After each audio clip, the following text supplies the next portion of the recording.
Deuxième partie de l'Africa Newsroom. Je suis toujours avec Daouda Tal, notre éditorialiste, Yamboulia Dipama, consultant en santé publique, et Makaïla Gebla, journaliste blogueur. Nous parlions donc du président égyptien qui prend les rênes de l'Union africaine. Il succède au président rwandais Paul Kagame. Makaïla, vous vouliez intervenir sur ce... Je voudrais juste réagir par rapport au raisonnement de Dipama sur l'intégration sous-régionale. Nous étions depuis toujours, notre position était claire. Il faut qu'il y ait une intégration sous-régionale, que ce soit en Afrique centrale, que ce soit en Afrique de l'Ouest, pour qu'il y ait une intégration au niveau continental. Or, aujourd'hui, nous butons à des résistances au sein même de l'Union africaine. L'Union africaine n'est plus représentative de populations africaines.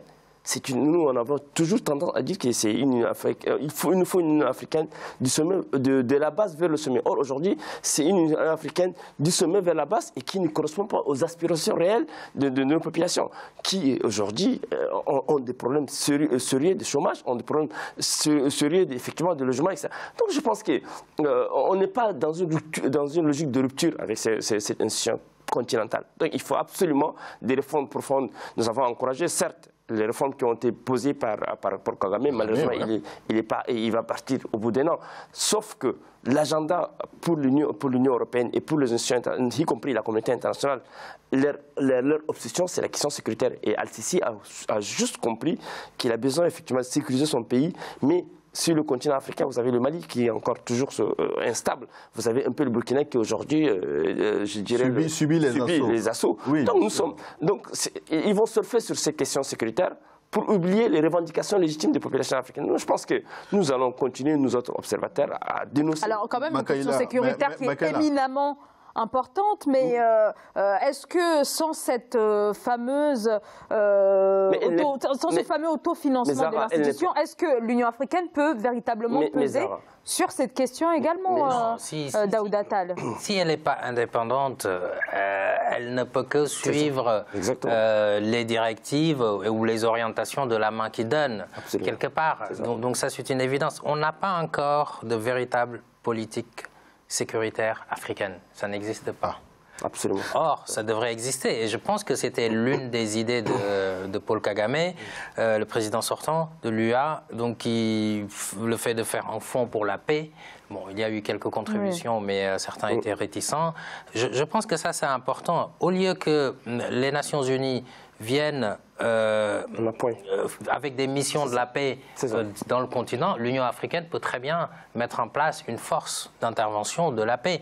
Au moins, ça resterait entre Africains et au moins, il n'y aurait pas de risque d'ingérence parce que, bon, les Nations Unies ont pu être le bras armé d'un certain nombre de puissances sur certains terrains, il faut dire la vérité, c'est comme ça. Et puis, elle-même, au sein de son fonctionnement, les Nations Unies, ce n'est pas un fonctionnement démocratique.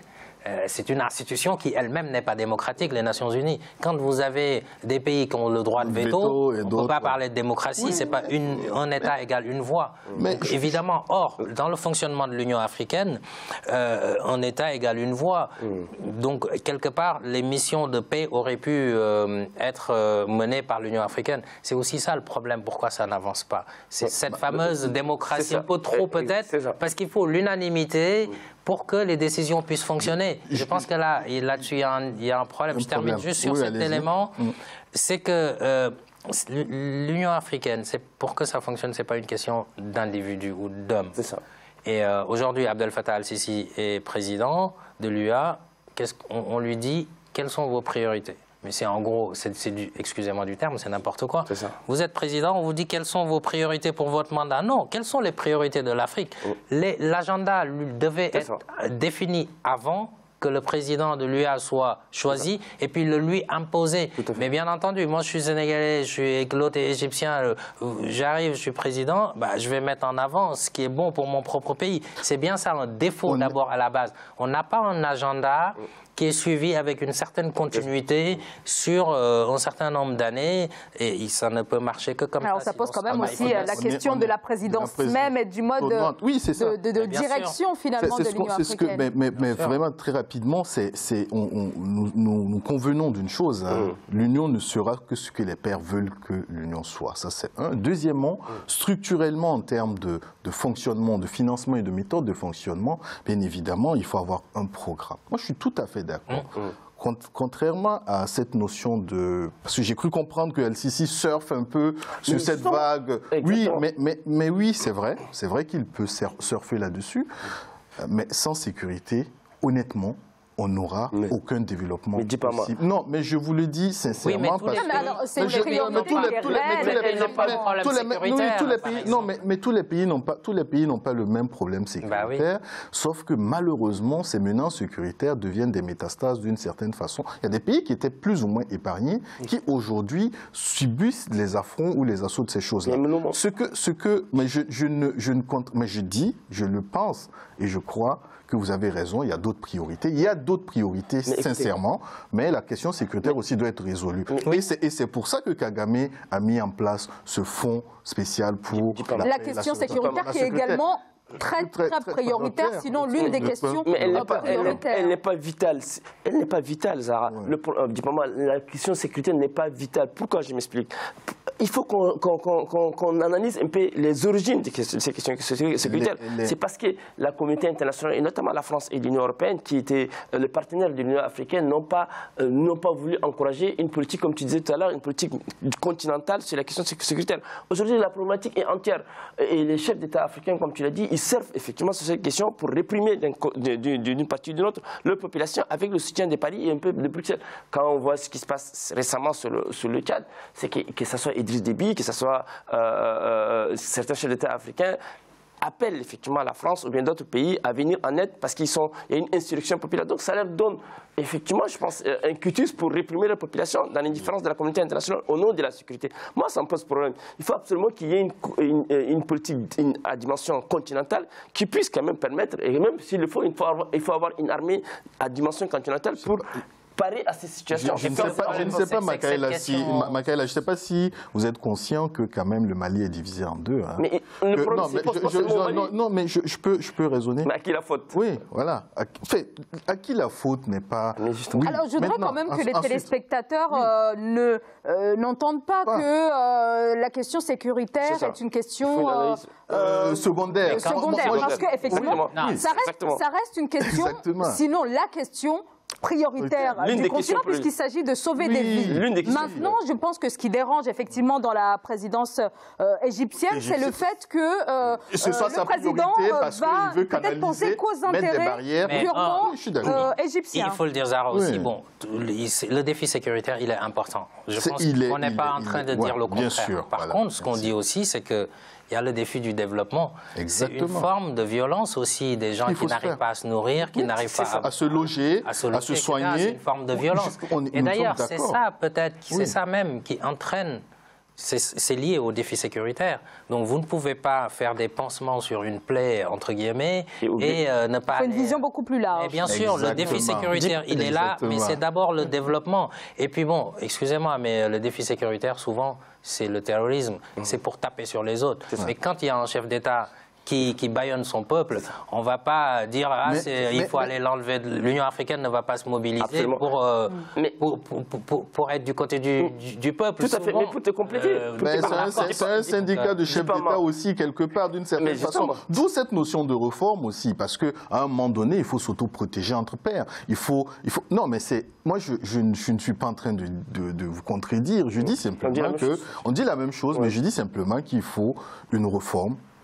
Que cette réforme structurelle soit une volonté, une vision qui soit impulsée par cette suprastructure que Kagame proposait, avec la réduction notamment des commissaires, avec d'autres organes qui ont quand même un plein pouvoir sur ces trois axes, sécurité, diplomatie et autres. Et puis les autres aspects, notamment de santé, de sécurité ou d'environnement, revient à chaque pays de s'assumer aussi avec son rôle régalien.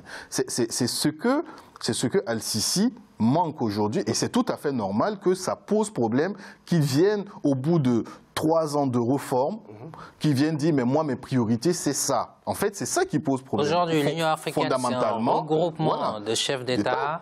Il faut qu'on passe d'un regroupement de chefs d'État à une volonté. Institution panafricaine même. Je pense que c'est là l'enjeu. Voilà. Makaïla Gebla.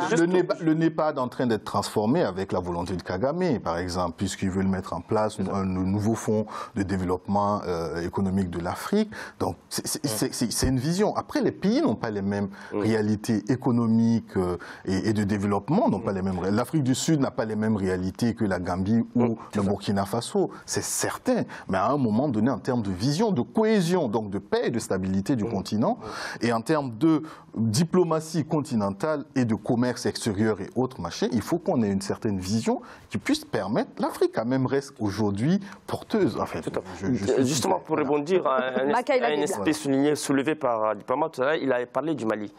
Or, vous êtes tous d'accord avec moi qu'en 2013, il y avait une implication massive de la communauté internationale sur le Mali. Oui, sauf qu'au jour d'aujourd'hui, ça fait 7 ans, depuis 2013 aujourd'hui, ça fait 7 ans que le Mali, comme tu disais, était divisé. Le nord du Mali n'est plus sous contrôle de l'État. Malgré tout ça, il y avait une implication massive de la communauté internationale sur la question sécuritaire. C'est pourquoi j'ai dit il aurait fallu, nous, de notre point de vue, on aurait souhaité que Al-Sisi intègre dans son agenda la question sécuritaire, la question de développement et la question des droits de l'homme, qui puisse quand même répondre aux aspirations de notre peuple. Or, aujourd'hui, ça nous pose problème. On ne va pas se retrouver toute une année pendant un mandat, toute une année de mandature, focaliser notre esprit sur la question sécuritaire. Al-Sisi ne s'est pas focalisé là-dessus. En tout cas, si vous écoutez son discours... Faisons une sorte de parallèle entre l'Union européenne et l'Union africaine, même si comparaison n'est pas toujours raison. Mais la Commission de l'Union européenne, elle peut prendre des directives qui s'imposent au président des États. Bien sûr. Parce que là, il y a des commissaires, justement. Ce que voulait faire le président Paul Kagame. Il y a une faculté de légiférer, de faire des directives. Et ce n'est pas les cas chez nous. Aujourd'hui, l'Union africaine ne légifère pas. Oui, il n'y a pas de directive. Ils ont un parlement qui est en Afrique du Sud. Oui, c'est vrai. Donc, en fait, l'idée, c'est vraiment d'arriver à une institution panafricaine démocratique qui soit... En fait, c'est la Commission de l'Union africaine qui doit être dotée de pouvoir, véritablement, pour réformer, et non pas seulement les chefs d'État qui viennent avec leur agenda qui sont divergents. Donc même en mettant la question sécuritaire au centre de son programme, il n'y aura pas beaucoup d'avancées sans cette question de l'indépendance et de donner plus de moyens à l'Union africaine. Sur la question des parlementaires africains, vous savez, lesquels qui sont nommés là-bas? C'est des parlementaires qui sont issus des partis au pouvoir, qui sont issus de la mouvance présidentielle. Et puis même le Parlement, il ne légifère pas. Il ne légifère pas. Oui, bien sûr. Vous avez déjà vu une loi qui vient de l'Union africaine qui s'impose à nos États? Pas du tout. Pas du tout. Donc on a vu les limites dans la gestion du conflit, du contentieux électoral en RDC. On a vu les limites patentes, même de l'Union africaine qui n'est pas partie au bout. Aujourd'hui, la situation reste quand même précaire et explosive en RDC. Tout peut arriver. Quand vous voyez du côté de Kinshasa, franchement, l'opposition s'organise, elle conteste. La population ne se retrouve pas dans une élection pour elle qui n'est pas légitime. Donc moi, je pense qu'il faut absolument des réformes profondes. Nous sommes dans une association d'États, de chefs d'État africains, qui n'est pas encore passée à une institution véritablement africaine. Et moi, je reviens sur ce paramètre économique. Parce que sous prétexte qu'il faut s'unir, on nous dit d'ouvrir nos frontières, enfin de commercer entre nous. Mais avant de commercer entre nous, cette fameuse zone de libre-échange continentale, mais il faut bien qu'on ait de quoi s'échanger. Nos économies ne sont pas transformées, ni industrialisées. On échange peu et soi-disant... La libre circulation aussi, il faut ajouter. Il faut la libre circulation pour qu'on puisse échanger. Ben non, c'est mettre la charrue avant les bœufs. Je pense qu'il faut véritablement protéger nos économies, les transformer, aller dans une transformation industrielle qui est réelle et ensuite commercer entre nous. Mais ce qu'on risque de faire, c'est de commercer entre nous, mais en utilisant les produits importés de chez les autres, de la Chine, par exemple, sans barrière douanière, donc ce qui va encore plus détruire nos économies et nos entreprises. Moi, cette zone de libre-échange continental, tout le monde a applaudi. Honnêtement, je fais partie des gens qui disent non. Pas tout de suite, en tout cas. Néanmoins, est-ce que le fait que l'Égypte, ce gros poids lourd finalement économique du continent, appuie cette zone de libre-échange, peut participer à faire bouger un petit peu les lignes peut-être Zahra, Makaïla Guebla. Zahra, concernant le libre-échange, il faut plutôt voir du côté du Maroc. Le Maroc est plutôt enclin dans l'Afrique de l'Ouest parce que le président Mohamed VI, je pense, il a fait une tournée en 2015 sur le continent, en fait, pratiquement en Afrique de l'Ouest, dans le but effectivement de créer effectivement cette fluidité dans les rapports, des échanges commerciaux entre nos États. Or, l'Égypte, de mon point de vue, l'Égypte est très loin par rapport aux pays d'Afrique un peu au sud du Sahara. Il fallait plutôt réfléchir, repenser effectivement une politique continentale qui puisse répondre à nos... Cette notion de libre-échange, on la voit sur l'aspect un aspect pécunier, en fait, en tout cas sur l'argent directement. Le cas du Maroc, par exemple, est un bon exemple. C'est ça. Le Maroc est un des pays qui donne de la bourse aux étudiants sénégalais et autres. Il y a une libre circulation d'ailleurs entre les étudiants marocains et sénégalais, entre la faculté de médecine, le Niger et tout ça. Il y a beaucoup de Marocains qui viennent le Maroc a sauté, a enlevé son droit de visa pour certains pays africains pour permettre un peu ce libre-échange entre peuples, entre populations déjà.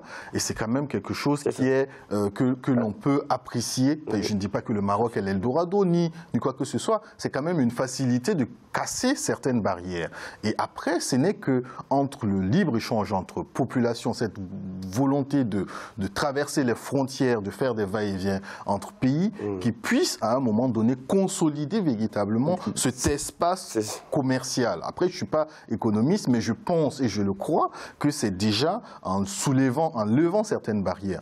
Je prends le cas, par exemple, du Burkina et de la Côte d'Ivoire à un moment donné où, par exemple, les Burkinabés avaient besoin de cartes de séjour pour pouvoir aller en Côte d'Ivoire, sachant qu'on est dans le même espace, on a la même monnaie. La libre circulation des biens et des personnes. D'abord, si on arrive à des personnes. Oui, mais si on arrive à des personnes, les biens après suivront. L'Afrique, c'est un marché d'1 milliard d'habitants. Par contre, je conviens qu'aujourd'hui, l'espace de libre-échange, du commerce qu'on veut mettre au niveau de l'Union africaine, enfin, il y a eu déjà le passeport de l'Union à un moment donné, c'était pour permettre le libre-échange entre personnes.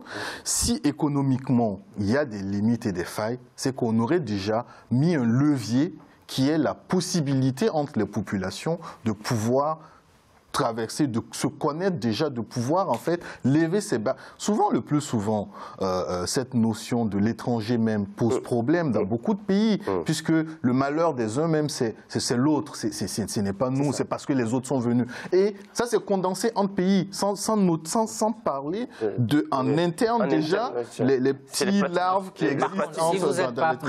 Si vous n'êtes pas préparé à échanger entre vous-mêmes, si vous ouvrez toutes vos frontières à l'extérieur, vous risquez d'échanger avec les produits et services des autres, en ayant un manque à gagner dans le budget puisqu'il n'y a plus de barrières. Moi, je pense que d'abord, préparons nos économies avant de dire tout et n'importe quoi peut arriver à partir d'un pays. Moi, je note que vous n'êtes pas contre, mais pour le moment, je crois que les pays plutôt sur le positionnement des Nigérians. Nous avons dit, Zahra, tout ça, nous voulons juste relever que nous avons d'autres priorités.